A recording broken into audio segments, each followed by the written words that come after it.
Hi, I'm Dave Roberts and this is Angling Escapades.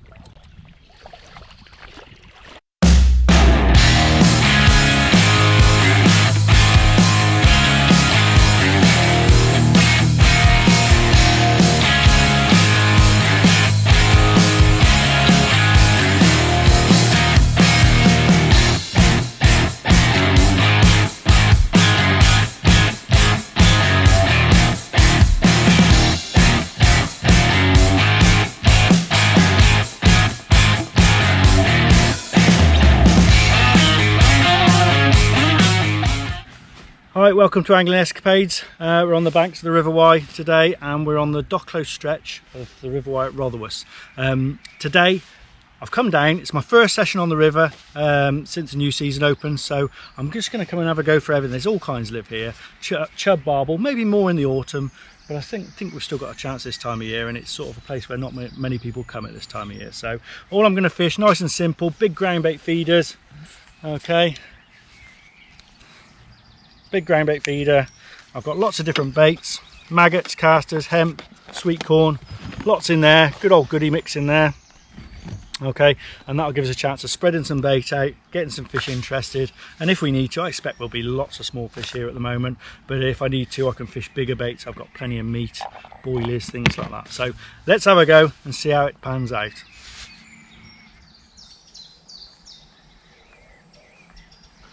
Okay, so we're ready to go now. You can see this pegler, lovely tree in the water on the far bank, dark water. You can see why fish would live here. And so my mark is going to be just off that tree, dropping down below. Good depth here, on clay bottom here. So I say these pegs usually sort of come into their own in the autumn. They're usually great barbel pegs later on in the year, but I think we'll catch a few anyway. Now, starting bait, the best starting bait ever on this river, doesn't matter what conditions, what the time of year. 5 maggots on a 10, babizan, or if you're from the valleys, 6. It's a great starting bait.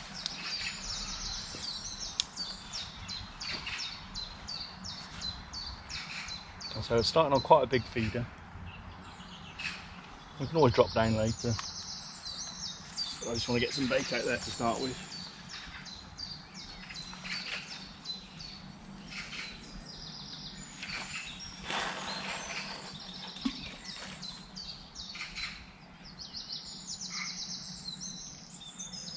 Now, as I say, I expect small fish to be on that pretty much straight away, but it's worth starting on the smaller baits, maggots and stuff, just to get constant casting and get some bait going in. It's lovely. Flows steadied off. We've still got a bit of colour in the water, still fining off. There's still a good flow on the river, so I'm not having to put any extra weight on really. I'm fishing about 30 grams. Bit of a bow in the line, nothing massive. And that's settled nicely there.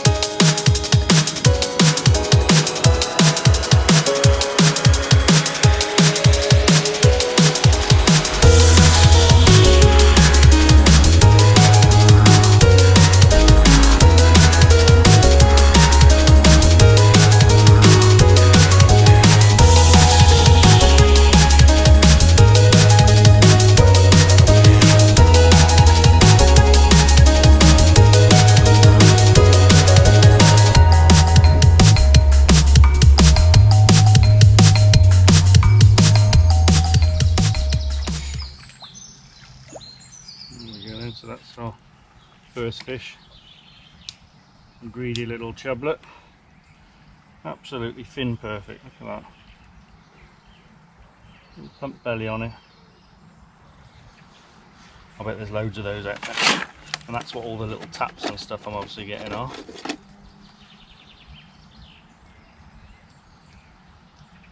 Well,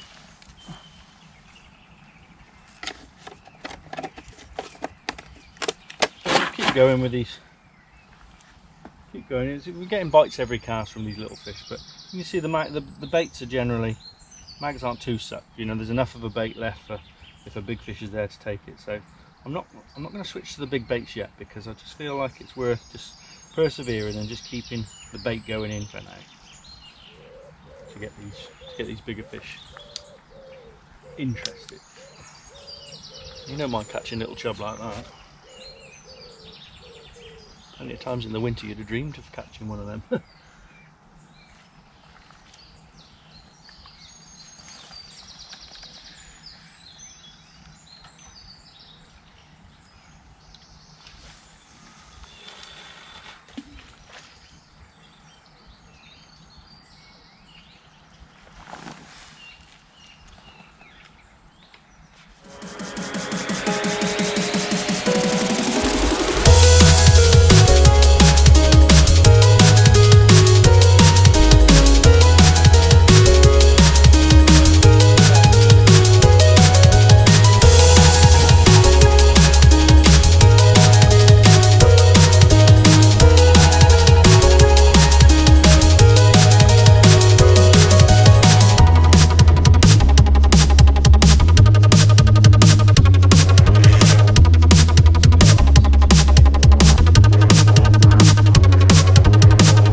So there we go, first chub of the season, big old bruiser, been in the wars. I think this is probably a cormorant mark here or something, but I think it's healthy enough, healing up. Let's see if we can catch another one, shall we?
This feels a bit more decent. I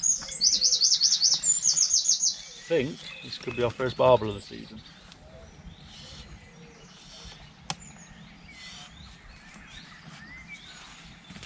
Canoe's coming down. Now I've just changed tactics. Fish the ground bait feeder to start with, and I was getting a lot of small fish, so all I've started doing is flicking some pieces of luncheon meat out with a catapult. And we've just changed to a heavier piece of meat. Seems to have worked. We've had a chub, two chub actually, and now this, which I think is a barbel.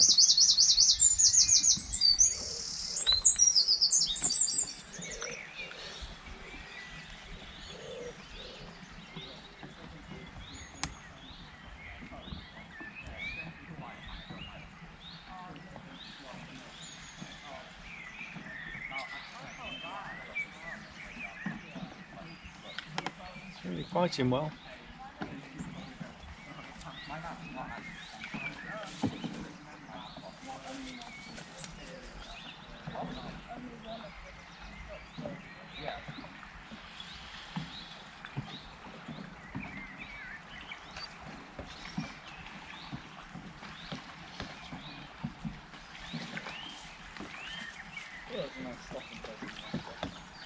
Hello.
That's a big barbel.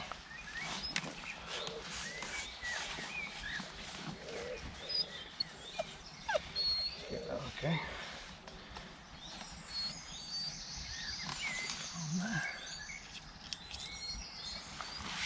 So there we go, that's our first barbel of the season. And you can see on its belly there, a few little marks. That's spawning, that is. Okay, so he's obviously not long ago spawned and he's in recovery now. But having done all the spawning, they're now ready to feed. What's that? It's maybe 7 or 8 pounds. And there's plenty more out there, so we'll get this one back and we'll have another go.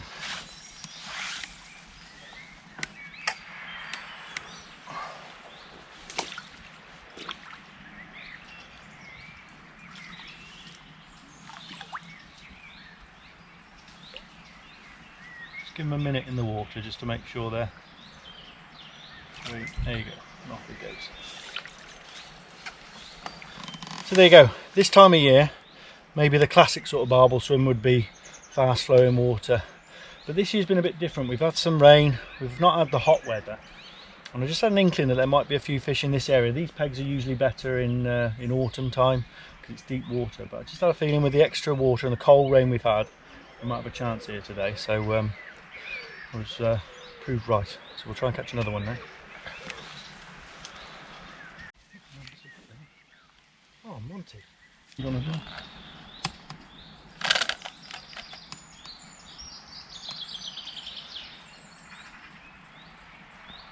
This feels like barbel number 2. Been getting indications every cast now, just flicking a few bits of meat over. Fishing hair rig meat. We put a lot of bait out there earlier with ground bait feeder.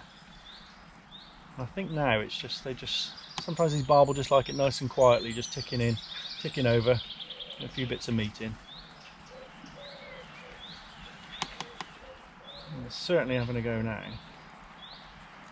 Feels like another decent fish.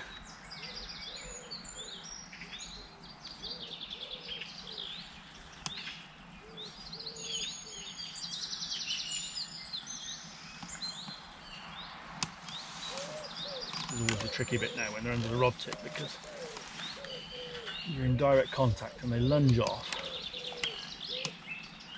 You've got to be so careful because they'll just break you. Not careful. I don't always use the clutch. Sometimes I'll use the clutch, but quite often when you've got a heavy feeder and heavy lead on there, that creates sort of like an uneven fight and a lot of bouncing on the line. So sometimes I just like to fish the back wind and be more in control that way. You've got to be careful.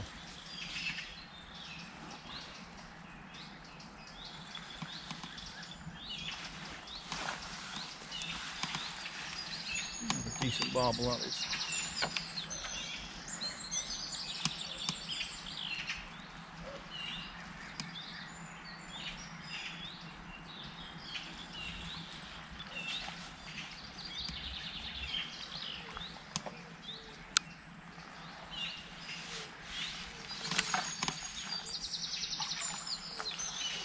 Come.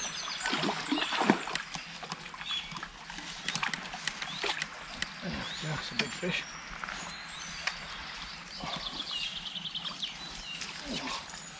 That's a belter. Again, look, same marks, little blood spots. It's all from spawning, that is. But you can see they're back in healthy condition. Bigger again, that is. That's going to be 8 or 9 pounds, I would have thought.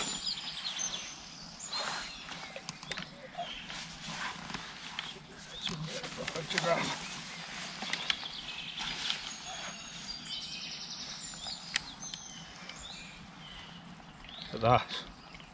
What a stunning fish. A little lice all over it as well. Beautiful fish. I'm going to put these back. I don't put these in a keep net, not when I'm pleasure fishing. Doesn't do them any harm, but there's no need. So all I do is just lower it back into the water. Just give it a minute just to rest up. Get it facing the right way.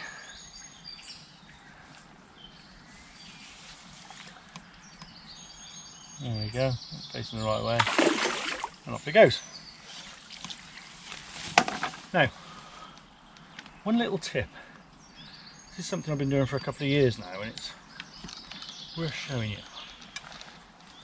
These bombs, okay, these are made by Guru. They're called impact bombs, and they've got the centre sort of hollowed out, if you like. So that's only, it's quite a big size lead, but it's only 2/3 of an ounce.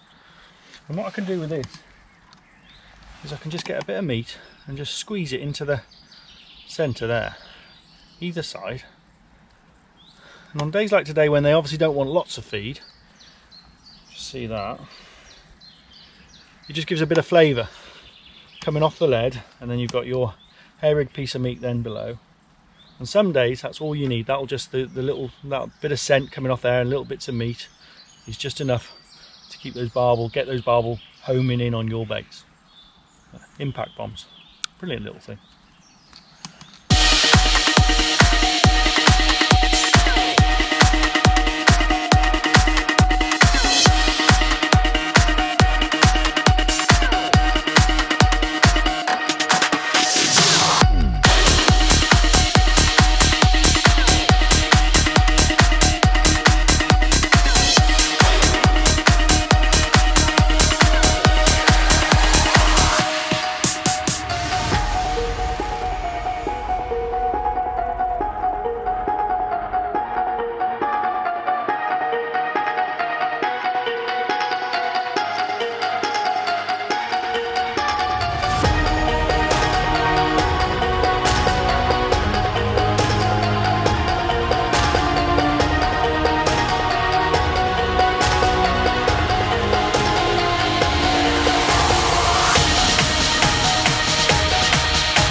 This one feels like a chub, I think. Not fighting like a barbel, just kiting in. Still a decent chub though.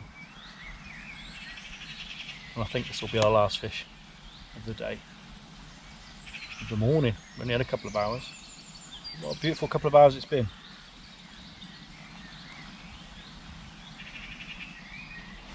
All these chub always want to go for the inside roots. Be clever at that. Come out of there, you. Okay.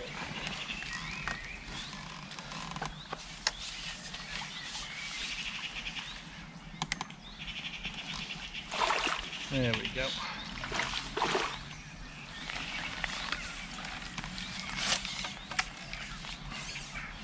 That's another belting chub. I'll tell you what, in the winter, that's probably £5 or £6. It's probably £6, that's £5 now. Another one on the meat.